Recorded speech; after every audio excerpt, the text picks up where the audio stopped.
So it's January 8th of 2022, and December was, I don't know, man.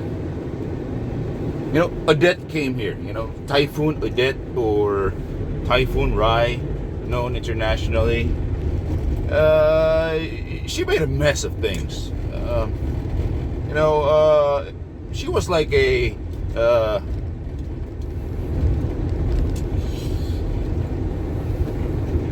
I don't know. She was like a plot twist to 2021. She came like a Karen, like your bitch auntie. She's coming, and then she approaches your house calmly, and then once you open the door, all hell breaks loose. Okay, your business is down. Your house is a mess. Your life is ruined, basically. That single experience, is life changing. And the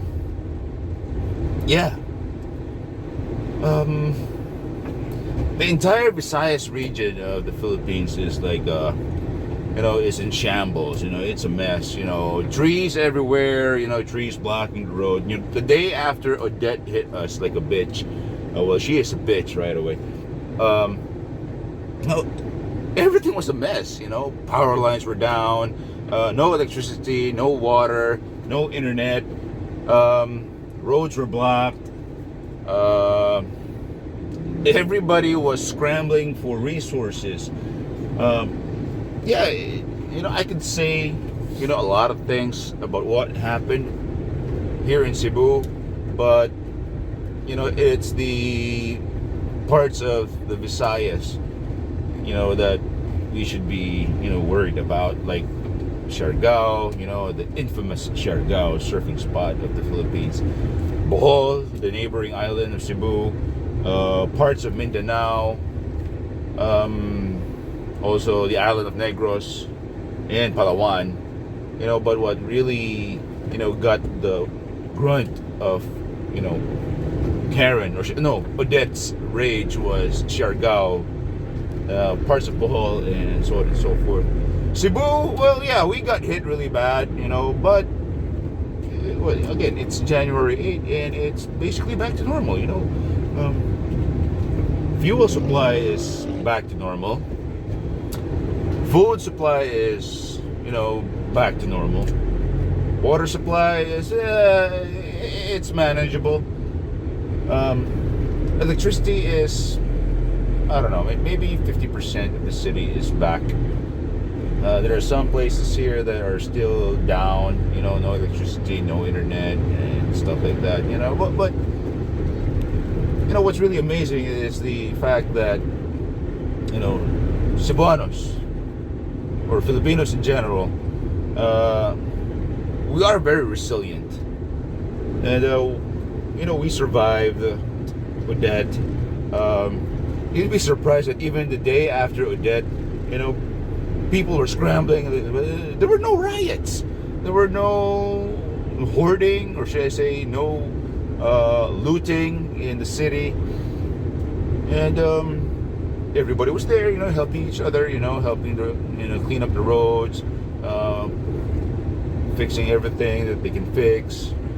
What is funny though was the fact that, roofs were everywhere. A lot of people lost their roofs, and it ended up somewhere, and then people just grabbed them, and sold that for scrap. Yeah, that's something else, that's the funny thing about, being Filipino. There's in times like this, there's always opportunity, and there are opportunists, and there will also be scalpers, We're not going to talk about that. We're going to talk about the Nissan Urvan, because in the last video I posted a comment there. I'm going to put up a general, review, or general impression of what I think about the Nissan Urvan. And this van right here connected, or should I say, helped my family, the business, the household, up and running in a matter of few days. Like, for example, like, first priority of the day, the day after Odette, of course, check on everything, check on the house, check on the business, the family business, check on everything that you basically had. Surprisingly, the house that I live in, it's a tiny 50-year-old house. Nothing happened. As in, absolutely nothing happened. It's intact. My parents' house, which is basically near my house, is just walking distance, is absolutely fine. Nothing happened. Even my grandma's house in the same compound is okay. Of course, trees were down. Those old mango trees that we had there. They're all gone. Royal palm tree that has been there since I was a kid. It's gone. We had to cut it down. And all sorts of things, were down. Number one priority was water. Okay, because you can live without electricity, but you cannot live without water. So we were fortunate that my grandma, invested in a deep well back in the day. So, of course, in order for you to run the deep well, you need electricity. So, yeah. So who was up to that? Who was, so how to get that running? Of course, you need electricity. So there was no electricity, so we had to get ourselves a generator or genset. So the van came in handy. I went all the way down to Talisay City.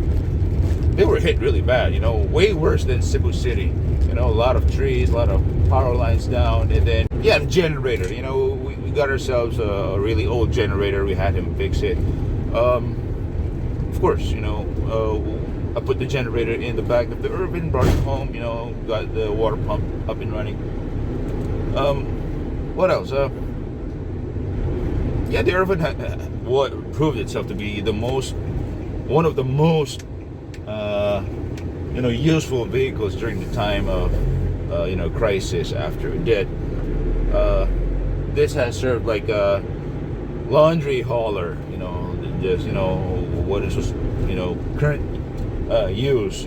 I removed all the seats at the back, the third and the fourth row, so I have a huge cargo space right now. I was able to fill it up with laundry because we have a client that is a hotel, and they asked us to do their laundry for them. So of course, that part there was all laundry. This also served as a delivery for water, for the house, and from the gas station to the house and to some of the neighbors. And also this served basically as a supply runner for the convenience store that we had up and running. What's funny about the typhoon, the day after the typhoon, aside from people scrambling for resources, fuel, the fuel was a nightmare. The family business is basically a gas station, convenience store, and a laundry shop. So these are basically utility businesses.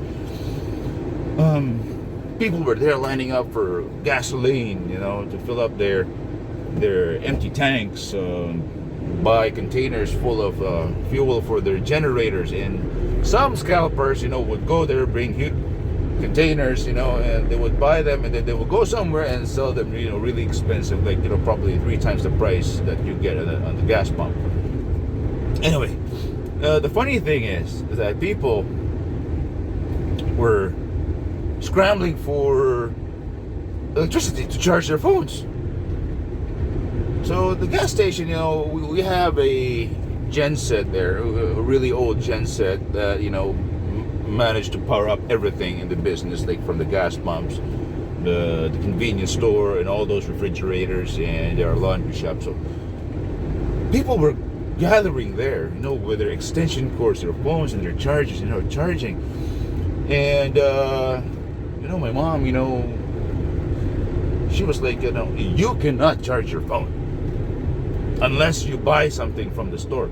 Okay, so people who were there, charged their phones, and they were buying stuff, and then all of a sudden the sales was through the roof. People were buying anything that they can drink. Drinking water. Drinking water was gone in like a matter of hours. Beer. As early as 9 in the morning, people were drinking beer in our business, and if there's no water, the next best thing to drink is beer, ice cold beer. So yeah, the van became a beer delivery, water delivery, supply delivery for the store. I would, in a span of 20 days, this van has been driving around town nonstop getting supplies for the store. Water, beer, soft drinks, chips, snacks, and stuff like that. And it was crazy, I tell you. But at the same time, despite being in a crisis,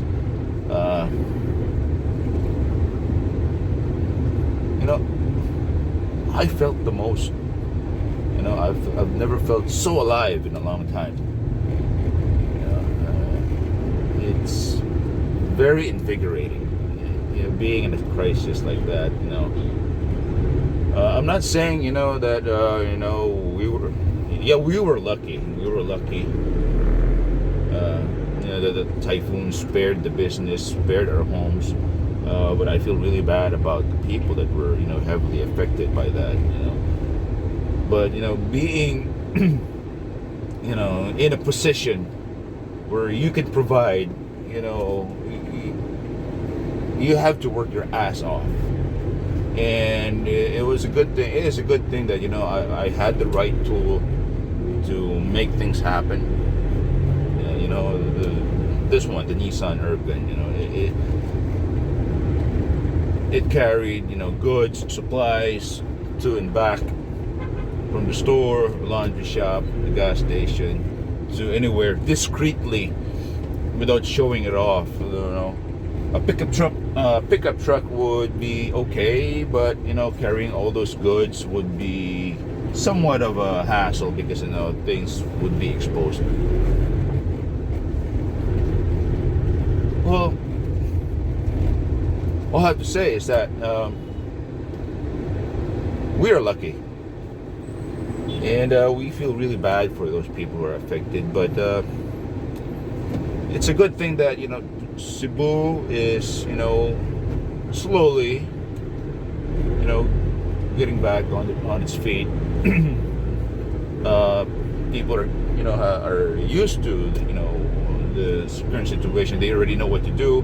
No more long lines at gas stations. No more long lines getting water.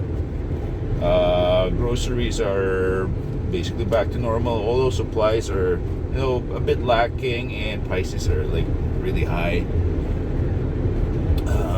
But we're getting there. We're going back to normal, and of course we still have COVID, Omicron, the flu Rona. This is flu season in the end. I don't know. I think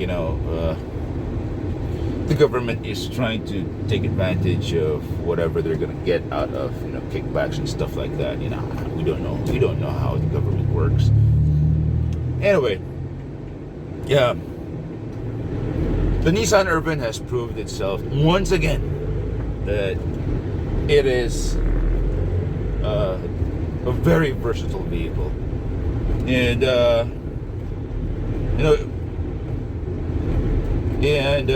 probably the most useful vehicle that we have in our garage right now.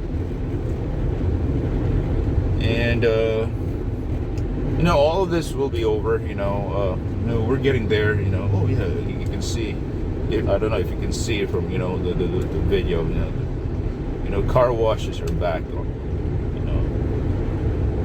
traffic is back to normal.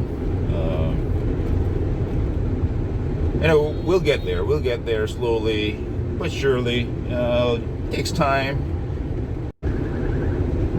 That's it for this video. You know, if you're thinking about buying a Nissan Urvan, you know, go ahead. You know, take my word for it. You know, I can guarantee you're gonna have the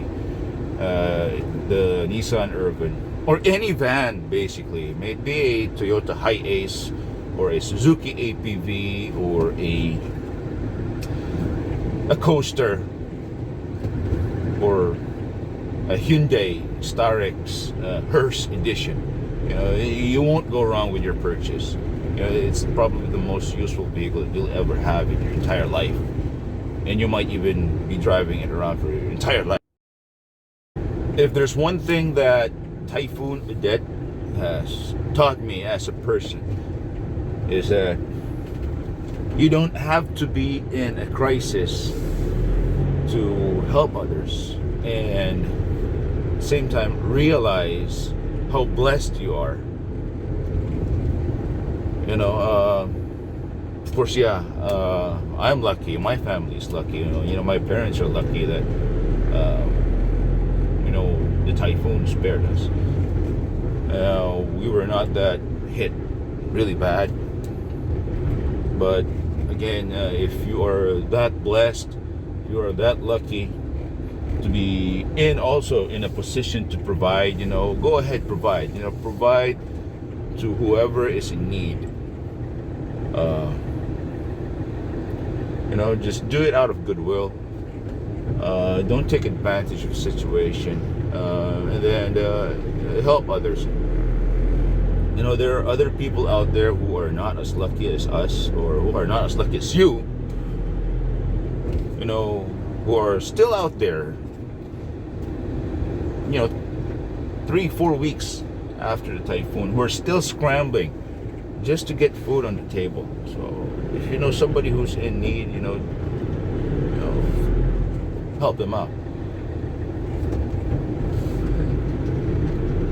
And of course, the frontliners, you know, doctors, nurses, your barangay tanods, the police, the rescue officials, the firemen, you know, they're the real heroes. You know, the VECO, you know, the utility workers, those are the real heroes of this, in situations like this. You know, you have to forgive them also, because they're people also. They have needs, they have families. So I'm sure, you know, for the first few days, the first week after the typhoon, you know, they were also mad, scrambling for resources and everything just to get everything fixed. But you have to understand that, yeah, they're people. And then right now they're working nonstop to help build the community. So you have to thank them, you know, have to give praise to them. If you see a vehicle lineman, traffic enforcer or stuff like that, they're back on the ground working for you, you know, putting things in order. So don't curse them, don't ridicule them, you know. Instead, thank them. Okay? No, they're hardworking people just like you and me. You know, show them some appreciation. Anyway, that's it for this video. You know, I hope you liked it. You know, I don't know what to think. I don't know what I'm gonna make in the next video. But anyway, stay tuned. Keep in touch. You know, if you have something to share about your experience with Typhoon Odette, you know, feel free to do so in the comment section. Let's have a healthy conversation.